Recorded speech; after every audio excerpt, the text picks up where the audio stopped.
pinapakita dito ng Biblia na ang tao ay meron siyang bagong buhay na gagaling sa Diyos. Bagong taon, bagong buhay. Nagmumula sa ating Panginoon. Yun ay, kung sino ba talaga ang pinupuntos natin, sino ba ang ating Diyos na matutunghayan. Kaya, purihin natin ang Panginoon at pasalamatan. At maging sa mga gawa ay pinakita niya dito na kung sino ang ating Diyos. Dito sa Colosas, ay makikita natin dito sa Colosas chapter 3, verse 12, ay ganito to 17. Kayo'y hinirang ng Diyos, itinalaga para sa maging Kanya at minamahal niya. Kaya dapat kayong maging mahabagin, maganda ang kalooban, mapagpakumbaba, mabait at matiisin. Ito yung magandang maging buhay natin. Maging buhay natin ngayong taong ito na maging mabait, maging matiisin, at mayroon magandang kalooban. Yun ang magandang buhay ng isang tao eh. Kasi kung ang tatakbo ang iyong buhay sa ng isang taon, wala kang magandang buhay, wala kang magandang kalooban, ano ba ang magiging buhay mo? Para lang itong bara-bara. Bara-bara ang iyong buhay na tumanda ka nang wala lang. Kaya sabi dito, dapat yamang mga hinirang tayo ng Diyos. Ano bang ibig sabihin ng hinirang? Yung pinili ng Diyos.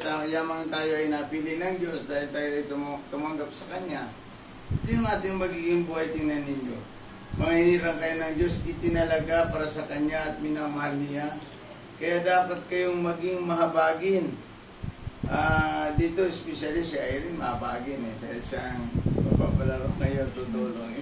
Physically, hindi naman. Lahat tayo.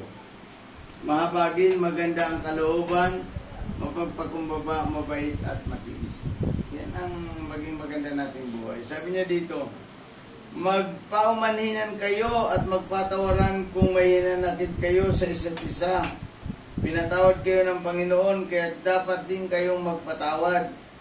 At higit sa lahat, mag-ibigan kayo, pagkat ito ang buklod at ganap ng pagkakaisa. Yan. Wala nang tatalo sa nag-iibigan o nagmamahalang mga mananampalataya. At nagmamahalan tayo bilang mga Kristiyano. Tayong lahat po ay inangkin ng Diyos na maging Kanya. May magmahalan tayo, iyon ang buklod ng pagkakaisa. Sabi niya dito sa 15, mga hinirang kayo ng Diyos sa inyong puso at kapayapaang kaloob ni Kristo, sapagkat ito ang dahilan kaya't kayo tinawag upang maging bahagi sa isang katawan at magpasalamat lagi sa Panginoon. Tayo ay meron tayong isang katawan kay Kristo, yung tinatawag natin unity of Christ.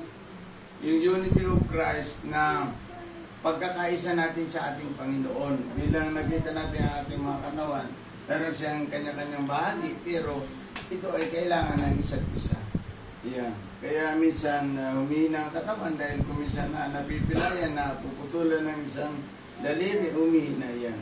16. Ang mga salita ni Kristo ay itanim ninyong mabuti sa inyong puso at isip. Magpaalalahanan kayo at magturuan ng buong kaalaman. Umawit kayo ng mga bagay na espiritual, mga himno, mga salmo at awiting espiritual na may pagpapasalamat sa Diyos. At anuman ang gawin ninyo, maging sa salita man o sa gawa, gawin ninyo itong lahat sa pangalan ng Panginoong Hesus at laging magpasalamat sa Diyos. Ngayong year 2025, 2025, ay dapat anuman ang ating gagawin, ay lagi nating ipagpasalamat sa ating Diyos. Sabi nga ng Biblia, we either eat or drink or whatever you do it all for the glory of God. Kaya kailangan, ano man ang ating ginagawa, kumakain man tayo, umiinom, o ano man ang gagawin natin, matuto tayong magpasalamat lagi sa Diyos.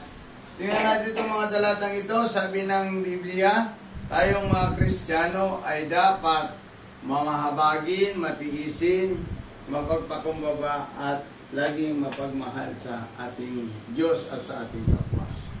Lagi ang lagi nating isa-isip, mapagmahal tayo sa ating Diyos at sa ating kapwa. Purihin natin ang Panginoon, naway matanda ninyo ngayong taong ito. Pagpasok nitong taong ito, dapat ang may pamuhay natin ay yung maibigin sa Diyos, una, maibigin sa kapwa, at ano man ang ating gagawin, ay gawin natin sa ikararangal ng ating Panginoon. Tayo po ay manalangin. O Diyos sa makapangyarihan, salamat ngayong umagang ito sa iyong mga salita. Pagpapalain mo ito at sasamahan po sa ngalan ni Jesus. Amen.